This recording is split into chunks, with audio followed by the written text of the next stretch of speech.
Some kind of certainty, আমাদের বাণিজ্যের মধ্যে কিছু একটা স্থিরতা দেখা দিবে।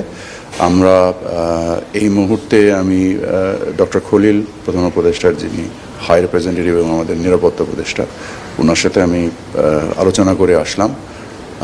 আমরা আমাদের অবস্থানকে মার্কিন যুক্তরাষ্ট্রের সাথে গতকাল রাতেও আমাদের ইউএসটিআরের প্রতিনিধিত্বের সাথে মিটিং হয়েছে অনলাইনে, এবং আমরা আমাদের কর্ম সমষ্টিগুলো নিয়ে কাজ করছি এবং সেগুলো নিয়ে সম্ভবত মানে যে সময় সম্ভব আমরা দ্রুত যুক্তরাষ্ট্রে নিজেরাও যাব এবং যে আমাদের অবস্থানগুলোকে তুলে ধরবো।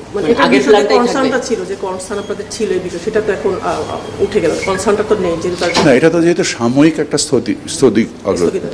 স্থগিতাদেশ এসছে, এটাকে দীর্ঘমেয়াদে আমাদের যে করণীয়গুলো আছে তাদের তো আকাঙ্ক্ষা তো শেষ হয়ে যায়নি। আকাঙ্ক্ষাগুলোকে আমরা আমাদের দ্বিপাক্ষিক বাণিজ্যের উপরে ভিত্তি করে আমরা কতটুকু করতে পারবো সেই সিদ্ধান্তগুলো আমরা বিশ্লেষণ করছি এবং সেই অনুযায়ী আমরা সিদ্ধান্ত নিব।